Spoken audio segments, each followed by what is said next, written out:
Good morning, bonjour to everybody. Bonjour à tout le monde, toutes les personnes présentes dans le prétoire ainsi que dans la galerie du public, ainsi qu'à l'extérieur du prétoire et de la cour. Nous allons donc poursuivre ce matin et continuer à entendre la présentation de la thèse du procureur.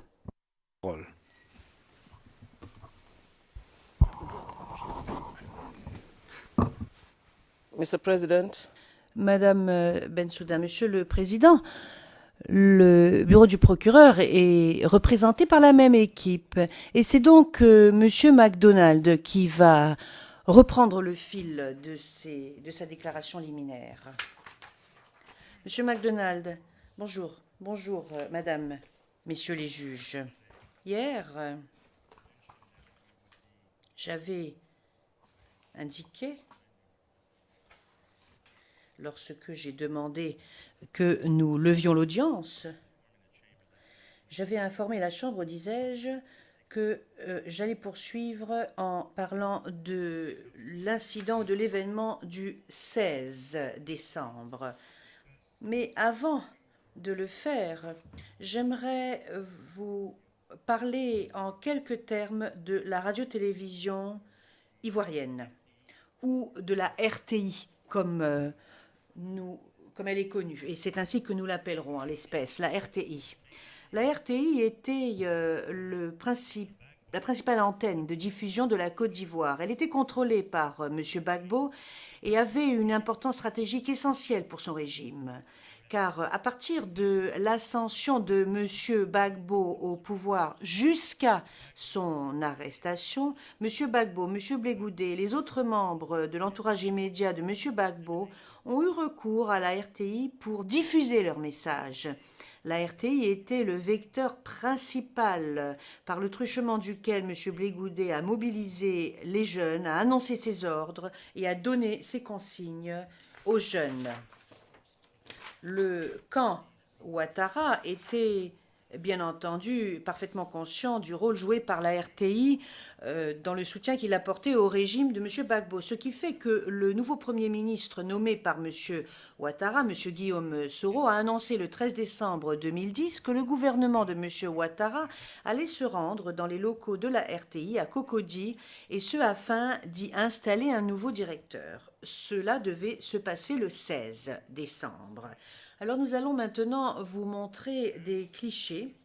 Et comme vous pouvez le constater, vous voyez où se trouve la RTI sur le cliché que je vous présente. Comme je vous l'ai dit, la RTI se situait dans la commune de Cocody. Le 14 décembre 2010, le gouvernement de M. Ouattara a demandé à ses sympathisants de manifester, et ce de façon pacifique, et de se rendre vers la RTI le 16 décembre. Le régime de M. Gbagbo a réagi. Comme suit, premièrement, des éléments des FDS ont encerclé un blocus, c'est là que se trouvait le gouvernement de M. Ouattara. Deuxièmement, ce même après-midi, M. Blé Goudé a présidé une réunion des dirigeants de la jeunesse à l'hôtel de ville à Cocody, conjointement avec d'autres dirigeants de jeunes. Voilà le message qu'ils ont prononcé. Empêcher les manifestants d'atteindre la RTI. Leur objectif consistait à mobiliser les jeunes patriotes et les utiliser pour entraver la manifestation et la marche vers la RTI avec les militaires. Troisièmement, ce même soir, la RTI a diffusé, lors de son bulletin d'information de 20 heures, un entretien avec M. Blé Goudé qui a déclaré qu'il resterait actif dans son rôle de général de la rue. Il a dit qu'il allait diriger la jeunesse, les actes de la jeunesse, si jamais le pays venait à être menacé, et je vais le citer en français. Vous n'avez pas perdu votre général, je suis général à 100% et puis 100% ministre.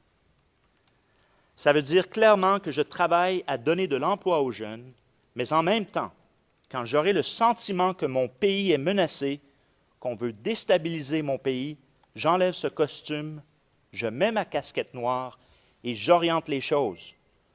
Que cela soit clair dans l'esprit de tout le monde. Fourth, the following day, Quatrièmement, le jour suivant, le 15 décembre 2010, le porte-parole des FDS a condamné cette marche, et ce, lors du bulletin d'information de la RTI à 13 heures. Et voilà ce qu'il dit. ces marches à relents d'action de force, donc de troubles graves à l'ordre public, n'ont pour unique finalité que d'opposer d'innocentes populations aux forces régulières de maintien de l'ordre et espérer obliger les forces de défense et de sécurité à un affrontement avec les Ivoiriens. He also warned that, and I Il a également mis en garde, et je cite,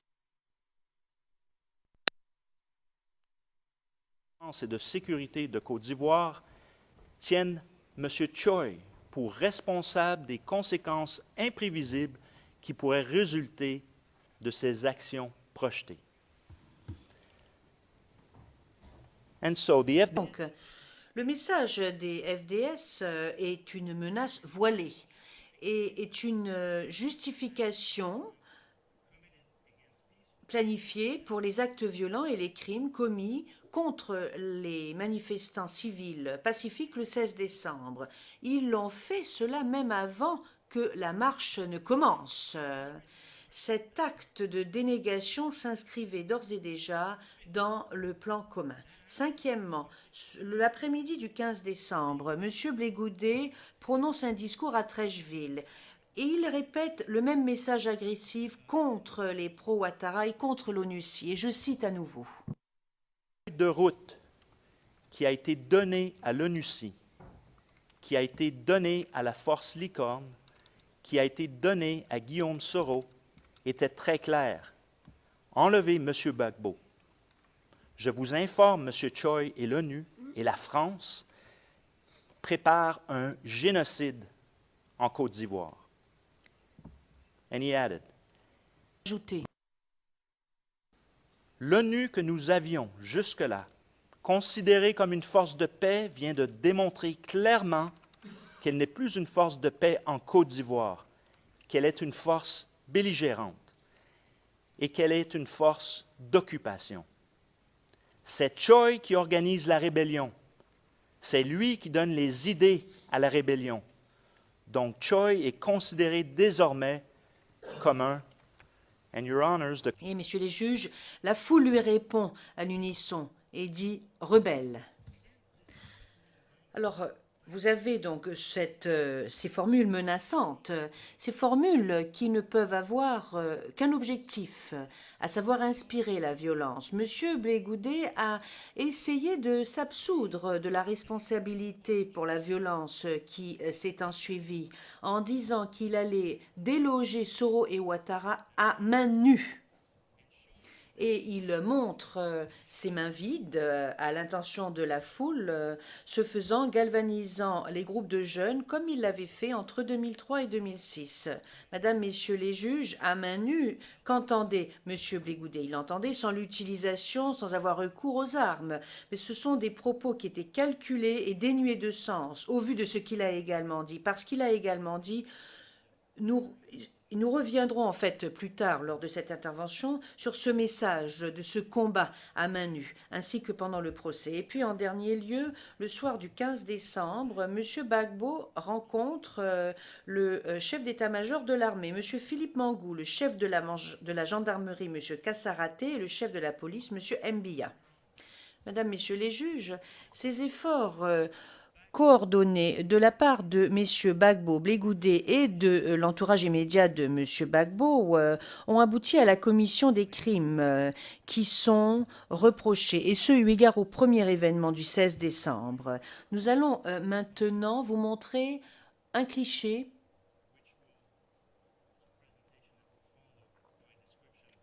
et cela va suivre en fait ma description des événements du 16 décembre. Alors, nous commençons très tôt, le matin du 16 décembre. Vous allez entendre de la part de témoins comment des dizaines de sympathisants de M. Ouattara se sont rassemblés dans différents lieux de rassemblement dans tout Abidjan. Ces points sont indiqués en bleu sur votre écran. Les manifestants ont commencé leur marche vers la RTI. Depuis tôt ce matin-là, les manifestants ont rencontré des forces pro-Gbagbo qui soit leur ont bloqué la route, soit les ont mis en garde et leur ont dit qu'ils allaient subir des conséquences assez graves s'ils continuaient. Certaines des positions des forces pro-Gbagbo se trouvent figurent en carré orange sur vos écrans. Les forces pro-Gbagbo étaient composées entre autres de la police, du SECOS, de la garde républicaine, de jeunes pro-Gbagbo, de membres de milices et de mercenaires. Ils étaient positionnés dans des positions essentielles et importantes et patrouillaient la zone autour de la RTI ainsi que des communes d'Abidjan telles que Cocody, Abobo, Adjamé, Koumassi et Yopougon. Les forces de pro-Gbagbo ont érigé des points de contrôle au niveau des barrages routiers, le long des axes principaux qui convergeaient vers la RTI afin de contrôler les civils qui ont été arrêtés, roués de coups et détenus pour nombreux. Ils ont également tiré sur la foule qui était composée de civils non armés qui se dirigeaient vers la RTI et cela s'est soldé par des décès et des atteintes à l'intégrité physique très graves. Cette violence est indiquée par les points rouges. À Abobo, où il y avait de nombreux sympathisants qui étaient soupçonnés d'être des sympathisants de pro-Ouattara, et je recommence. À Abobo, où se trouvaient, où résidaient bon nombre de sympathisants de M.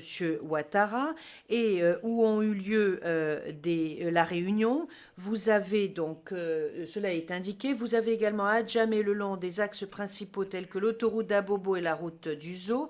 Et puis il y a différents lieux essentiels importants tels que Williamsville, tels que par exemple le carrefour de Jenny Kobina, ainsi qu'une passerelle aérienne au-dessus de l'autoroute du Nord. Nous allons vous présenter des extraits vidéo pour démontrer les actes des FDS. Nous allons maintenant vous montrer des extraits vidéo des manifestants qui marchent sur cette passerelle au-dessus de l'autoroute du Nord. Et là, vous pourrez entendre des tirs lourds sur cet extrait vidéo. Et vous verrez 2 véhicules du SECOS.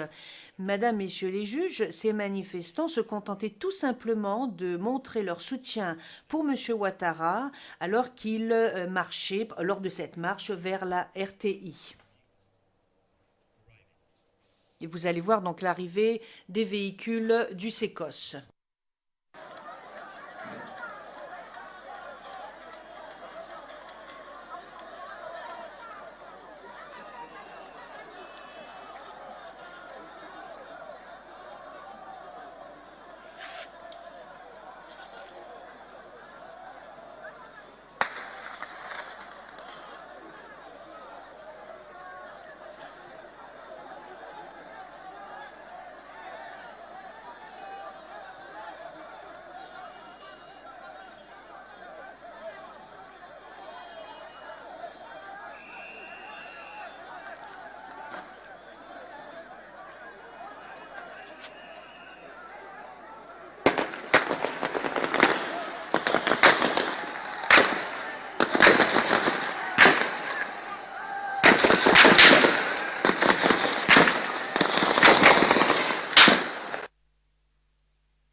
Microphone, s'il vous plaît.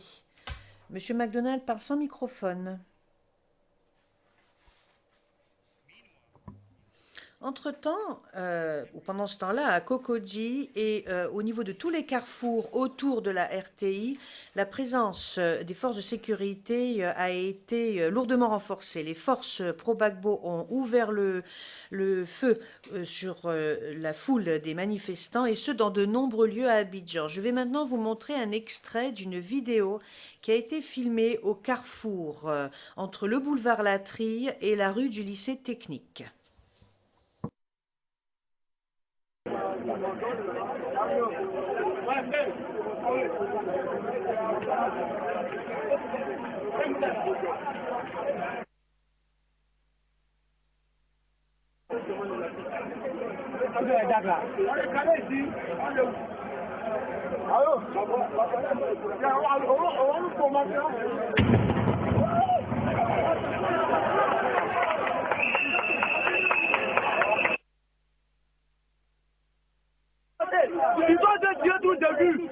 morts. Et des blessés, on a besoin d'ambulance. Ambulance, il faut t'arrêter avec les personnes, ils ont tué 2 personnes. Ils ont tué 2 personnes. 2 personnes. Ils ont tué 2 personnes. 2. On n'accepte pas. On n'accepte pas. Il faut finir. On ne peut pas accepter. on ne connaît pas.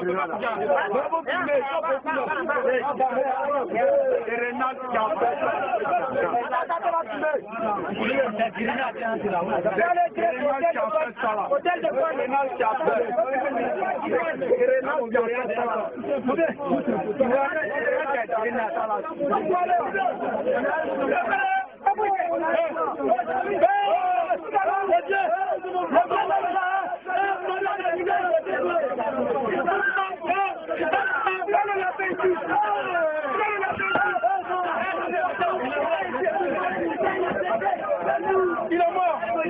Il est mort. Il a eu. Il faut pas le la route.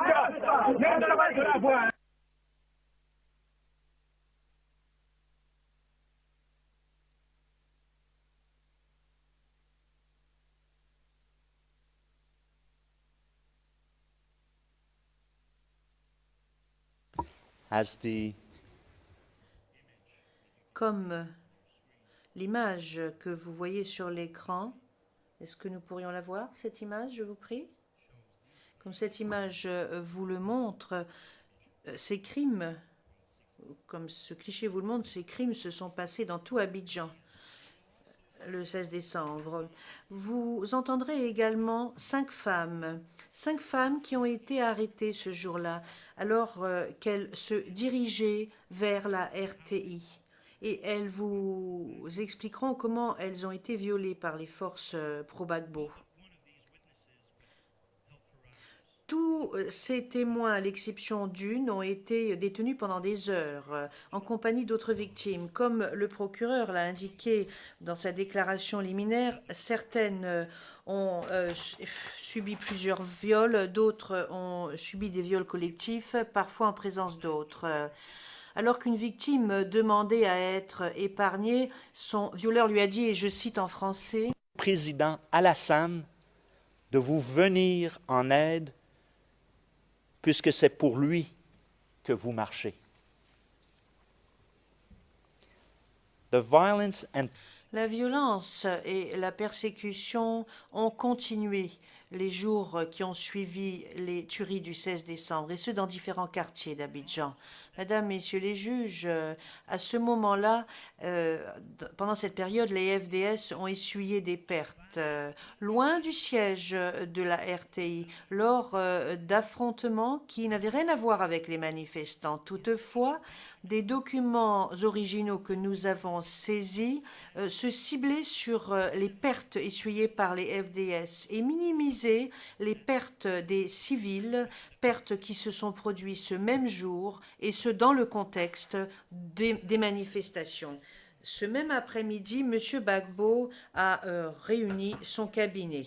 Les ministres de l'Intérieur et de la Défense ont tous les deux fait des rapports au sujet de la manifestation. Les 2 victimes parmi les FDS. Ce même soir, lors du bulletin d'information de 20 h, la RTI a diffusé des extraits du discours de M. Blé-Goudé ainsi que la déclaration des FDS qui avait été déjà diffusée le 15 décembre. Donc le message auquel j'ai fait référence un peu plus tôt ont été à nouveau diffusés ce soir-là lors du bulletin d'information de 20 h. D'après les registres, ce soir-là, M. Gbagbo a reçu également ses collaborateurs les plus proches, M. Blé-Goudé, M. Bertin Cadet,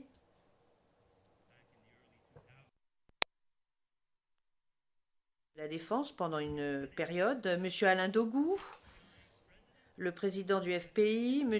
Afi Nguessan, Aboudraman Sangaré, M. Désiré Tagro, ainsi que l'avocat personnel de M. Gbagbo, maître Géraldine Odéouri. Le seul général des FDS qui ait rendu visite visite ce soir-là à M. Gbagbo, comme vous le devinerez peut-être, était M. Dogboblé, le général Dogboblé, le commandant de la garde républicaine.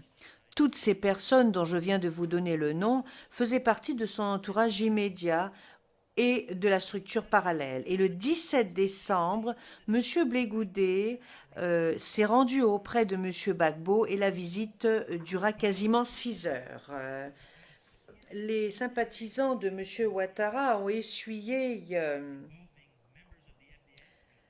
des représailles violentes au cours des jours suivants. Et je pense notamment aux membres des FDS et à des personnes armées qui participaient à ces actes, qui portaient des personnes armées qui étaient habillées en civil et qui ont fait des descentes dans plusieurs quartiers d'Abidjan, notamment dans le quartier d'Abobo, où ils sont entrés par effraction dans les maisons de civils et ont tué et violé des civils. Le 17 décembre 2010, les soldats des FDS, avec un membre des jeunes patriotes, ont fait subir un viol collectif à une femme dans son foyer d'Abobo avant de la contraindre à observer le meurtre de son mari, qui était un membre du parti de M. Ouattara, le RDR. À la suite de quoi, les violeurs ont dit à la victime, qui portait un t-shirt de pro-Ouattara, lui ont dit donc qu'elle devrait aller lui dire qui l'avait violée. Le 17 et 18 décembre, des membres des FDS, notamment également des membres des CRS, sont entrés dans 4 mosquées à Grand Bassam, à Bobo et à Williamsville, ont tué une personne et ont blessé 29 autres personnes, notamment 14 femmes. Le 18 décembre 2010, à Abobo, environ une dizaine d'officiers de police ont poursuivi et ont enlevé de leur foyer 2 militants du RHDP. Le RHDP est un parti de coalition qui incluait entre autres le RDR de M. Ouattara. Une semaine plus tard, leurs corps ont été trouvés dans la morgue de Yopougon et ils avaient des blessures par balle à la poitrine. Le 19 décembre 2010, 6 hommes qui ont indiqué qu'ils étaient des policiers ont fait subir un viol collectif à 3 jeunes femmes dans leur maison d'Abobo. Ils ont dit à leurs victimes qu'elles devraient aller se plaindre auprès de M. Ouattara. La répression violente du 16 décembre 2010 a été condamnée par les ONG internationales, les médias ainsi que la communauté internationale. Au cours des jours qui ont suivi la manifestation du 16 décembre, M. Gbagbo, M. Blé Goudé et des membres de l'entourage immédiat de M. Gbagbo sont passés à l'offensive, et ce, pour réagir aux critiques de plus en plus importantes qui émanaient des organisations internationales telles que les Nations Unies, la communauté internationale et plus généralement les médias. Pour justifier leurs actions, les accusés, avec leur entourage immédiat, avait pour objectif de convaincre les sympathisants de M. Gbagbo qu'il était bel et bien la personne qui avait légitimement remporté l'élection présidentielle et que toute personne qui ne se ralliait pas à M. Gbagbo était un ennemi de l'État, comme il l'avait fait le 4 décembre 2000. Et j'avais fait référence à cela hier. Il disait également et assonner le fait que la souveraineté de la République de la Côte d'Ivoire courait un risque, que les sympathisants de M. Gbagbo souffraient d'une menace existentielle et une menace existentielle, disais-je. Donc, on leur disait qu'ils allaient faire l'objet d'un génocide et qu'ils devaient se protéger, et la République de la Côte d'Ivoire. Exactement, c'est exactement ce que M. Gbagbo avait dit à Divo en août 2010. Monsieur Blé Goudé a organisé toute une série de rassemblements. Et à partir de ce moment-là, après cet incident, dans les 2 semaines qui ont suivi, des rassemblements ont eu lieu presque chaque jour. Nous en avons les images. Et on vous montrera les images de ces rassemblements. Entre le 18 et le 21 décembre, M. Gbagbo a eu de grands rassemblements devant de grandes foules dans les différents quartiers d'Abidjan. Et d'autres chefs des jeunes, leaders des jeunes, ou bien d'autres membres de l'entourage immédiat, tels que Konaté Navigué, Idriss Ouattara, Augustin Millan, Serge Kofi ou Madame Geneviève Brault-Grébé, qui était à la tête des femmes patriotes, qui était le côté féminin, le flanc féminin de Blé Goudé, ont prononcé des discours qui n'étaient que le reflet finalement des messages de Blé Goudé, en faisant preuve d'un effort coordonné de mise en œuvre du plan commun. Monsieur Gbagbo et Madame Simone Gbagbo ont fait les mêmes accusations en public contre leurs adversaires. Les FDS et les porte-paroles du gouvernement prenaient régulièrement la parole sur les ondes de la RTI afin de légitimiser leurs actions, les actions des forces armées. Ils démontaient toute responsabilité de la part des forces armées pour quelque crime que ce soit. La presse d'opposition a été fermée. C'est la garde républicaine qui a fait fermer la presse d'opposition. C'était la nuit du 16 au 17 décembre que cela s'est passé. Et le 18 décembre, M. Gbagbo a demandé officiellement, et ce via un communiqué de presse, le départ immédiat des forces des Nations Unies et des forces françaises de Côte d'Ivoire. Le même jour, le 18 décembre, Gbagbo a prononcé son premier discours à la nation depuis qu'il avait été intronisé président. Il a accusé ses adversaires et leur refus à se soumettre aux lois du pays pour le déroulement des troubles en Côte d'Ivoire. Et pendant son discours, il a reconnu qu'au moins 20 personnes étaient mortes lors de la manifestation du 16 décembre. Mais il n'a insisté que sur les 10 membres des FDS qui sont décédés à la même occasion, faisant honneur à leurs souvenirs et les appelant les martyrs de la République. Et disant qu'il y avait des éléments qui suscitaient l'insurrection, qui étaient à l'intérieur et à l'extérieur de la Côte d'Ivoire et que tous nous livrent une guerre. Il les accusait des tueries qui avaient eu lieu pendant les manifestations du 16 décembre. Et entre-temps, lors d'un rassemblement à Yopougon, M. Blé Goudé a accusé le président français et les Nations Unies de donner leur appui aux rebelles et les a accusés d'être responsables des événements du 16 décembre. Tout comme M. Gbagbo, M. Blé Goudé a demandé le départ immédiat, lui aussi, des troupes de l'ONU ici et des troupes françaises, en demandant aux jeunes de rester prêts, en stand-by, pour recevoir les ordres qu'ils donneraient en temps voulu.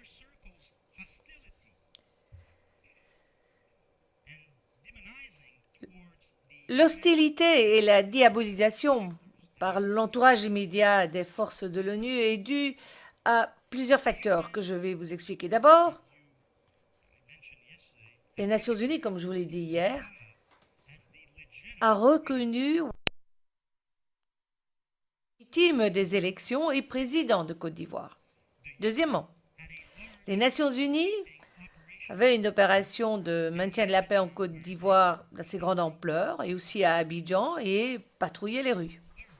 Troisièmement, l'ONUCI avait la capacité de surveiller, faire des enquêtes et rendre compte des événements au fur et à mesure que ceux-ci se déroulaient. Et en fait, le 23 décembre, la division des droits de l'homme de l'ONUCI a présenté un rapport public sur les abus contre les droits de l'homme dans ce pays depuis le 16 décembre.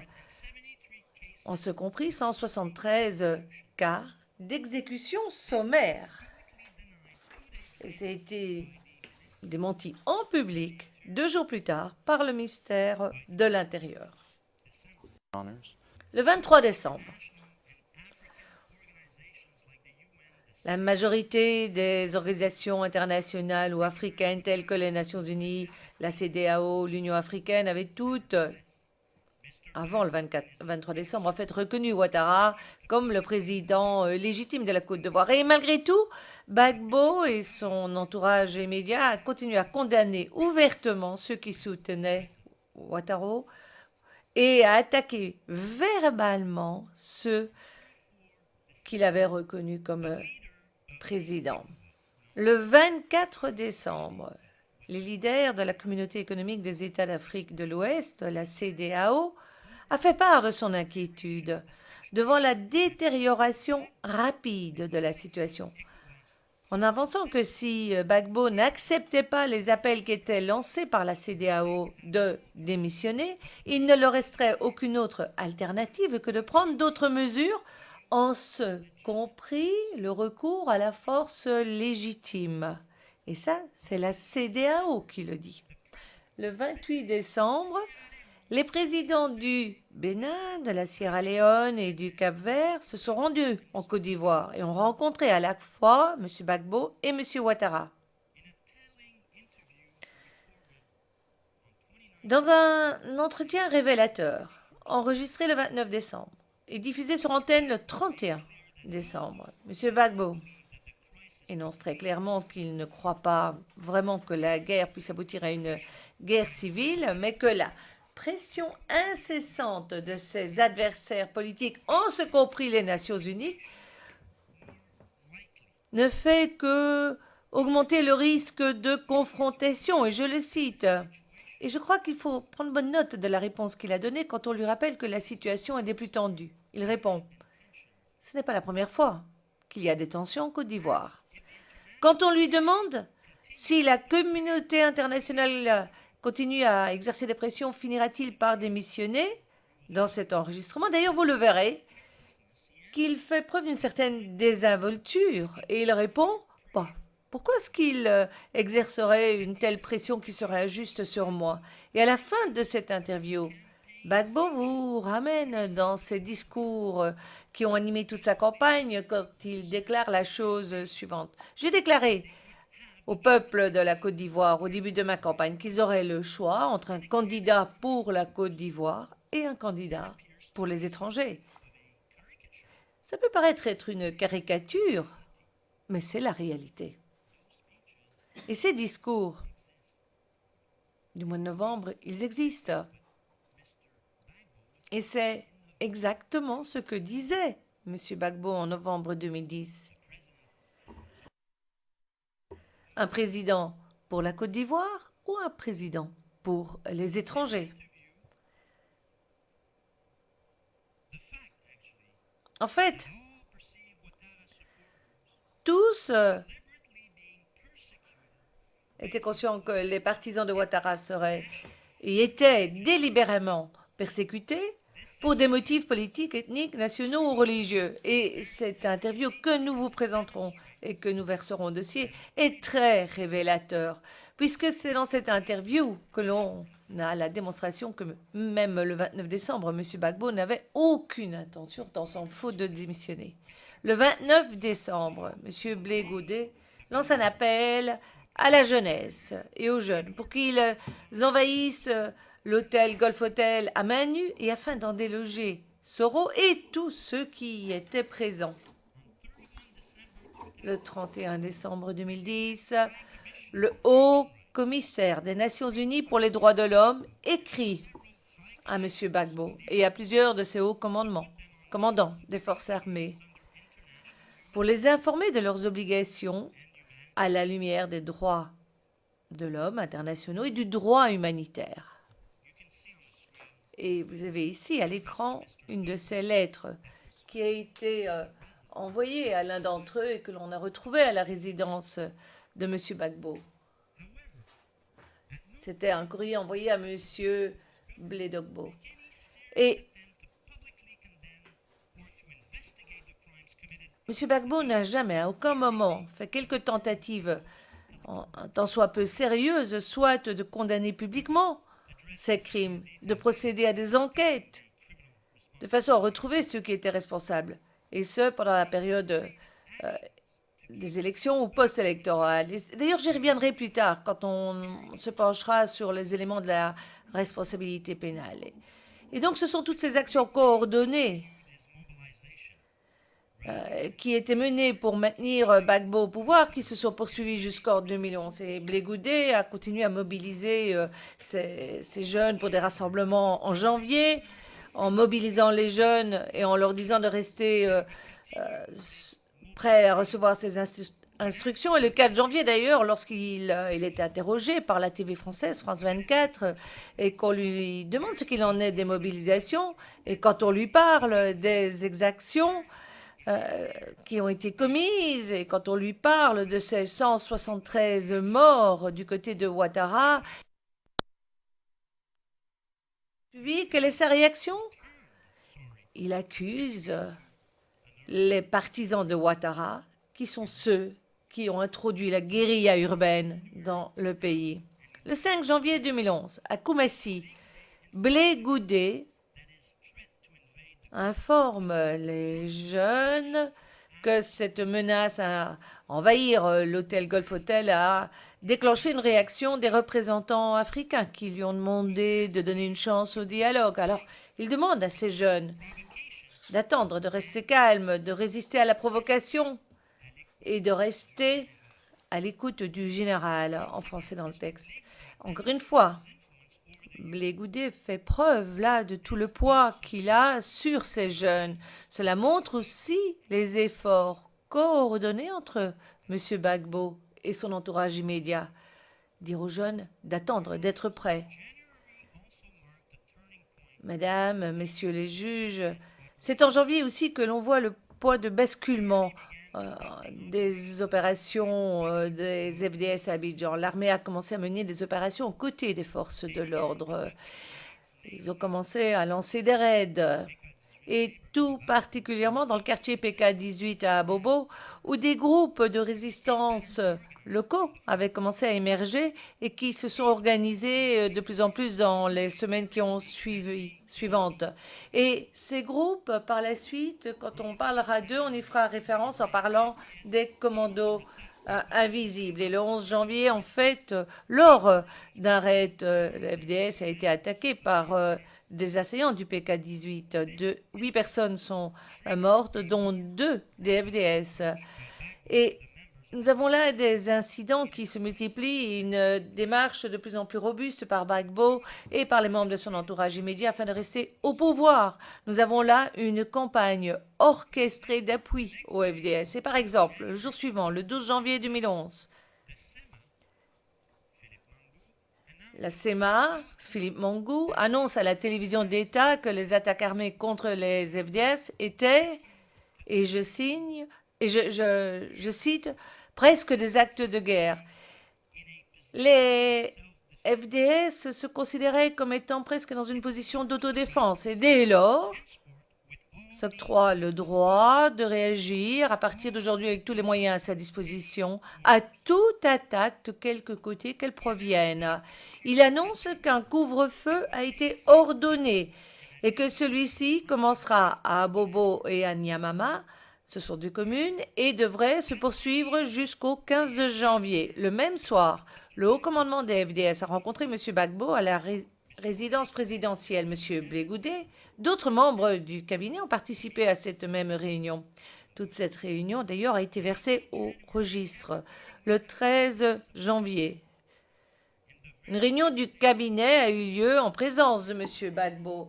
Et le même jour, en fait, le gouvernement a déclaré à la RTI que le gouvernement ferait tout ce qui serait possible pour neutraliser les rebelles. Et le 15 janvier, Simone Gbagbo a pris la parole au Congrès national de la résistance démocratique, que l'on connaît mieux sous son acronyme, qui est le CNRD.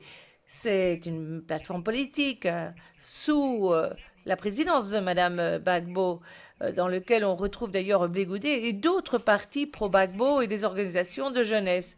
Il y avait là 4000 partisans en présence de l'entourage immédiat, en ce compris Blé Goudé. Elle a annoncé à ce moment-là, lors de ce rassemblement, que l'époque des gris-gris est révolue Elle associait les gris-gris avec les rebelles et elle décrivait Ouattara, le chef de la bande. Elle a lancé un appel aux supporters de Gbagbo pour que tous ensemble œuvrent pour récupérer, reconquérir leurs terres des étrangers. Donc les gris-gris, c'est justement ce que portent ceux qui habitent au nord, ceux qui sont musulmans. Quand on parle d'un gris-gris, on sait exactement de qui on parle. Mesdames et messieurs les juges, nous sommes arrivés à un moment de la crise où un élément essentiel de cette stratégie de l'entourage immédiat était le renforcement des FDS et donner un peu plus de poids aux partisans de pro-Gbagbo. Il s'agissait donc d'une campagne délibérée et orchestrée d'appui aux FDS qui commença et M. Blé Goudé, une fois de plus, est au premier rang. Par exemple, le 20 janvier, M. Blé Goudé et d'autres jeunes ou leaders de jeunes ont rencontré le chef d'état-major. Donc, on a les leaders des jeunes qui rencontrent les généraux des FDS. Pendant la réunion, qui est en partie télévisée, d'ailleurs, Blé Goudé rassure les généraux. Ils disent, oui, nous sommes là pour défendre notre pays. Chacun va le faire dans son propre territoire. Et par la suite, il rend hommage à l'armée. Et il dit d'ailleurs qu'une célébration officielle aura lieu le 23 janvier au stade Champrou. À la fin de cette réunion, le général Mongou s'adresse à la presse, flanqué de Blé Goudé et de ses généraux. Il déclare « Les FDS sont prêtes à se battre, prêtes à mourir pour défendre les institutions de la République. » Le 21 janvier, à savoir le lendemain, quelques 2000 jeunes excités se sont réunis au quartier général de l'armée en demandant de pouvoir s'enrôler dans l'armée. Et le général Mongou a insisté sur le message en disant « Nous ne permettrons pas à des personnes extérieures de nous imposer quelque loi que ce soit. » Et il a ajouté « Si pour y arriver, il faut se battre à mort, c'est ce que nous ferons. » Le 22 janvier, le jour suivant, environ 500 jeunes de Yopougon se rassemblent à l'extérieur de la résidence de Blé Goudé à Yopougon pour lui montrer qu'ils sont prêts à rejoindre les forces armées. Et je cite ici. Je cite ces jeunes. Pour lui dire, nous sommes prêts. Nous sommes prêts pour aller dans l'armée afin de défendre la mère patrie parce que nous sommes fatigués d'être agressés inutilement. À l'extérieur de sa résidence, Blé Goudé a confirmé sa position d'autorité sur ces jeunes et le rôle qu'il avait en orientant leurs actions et en réassurant que la SEMA était là pour appuyer ces jeunes. Et je le cite. Être de notre armée pour qu'ils comprennent qu'il n'est pas seul et que derrière, il y a une jeunesse qui est prête. Et ce jour-là, dans l'après-midi, Blé Goudé rencontre une fois de plus M. Gbagbo et le ministre de la Défense, Alain Dogou, à la résidence présidentielle. Le 23 janvier, au rassemblement de Champrou, le général de la rue, Blé Goudé, et le général des FDS, M. Philippe Mangou, et ce, en présence d'autres hauts gradés des FDS, ont pris la parole pour renouveler leur engagement de loyauté envers M. Gbagbo, rassurer la foule que l'armée n'allait pas lancer un coup d'État. Et M. Blé Goudé a déclaré au général Mangou que les jeunes étaient là pour lui, à sa disposition. The two generals together on a stage. Les deux généraux étaient tous les deux ensemble. Le 28 janvier 2011, Le Conseil de paix et de sécurité de l'Union africaine a annoncé la création d'un panel composé de 5 chefs d'État africains ayant pour mandat de trouver une solution politique générale qui serait contraignante pour l'ensemble des parties.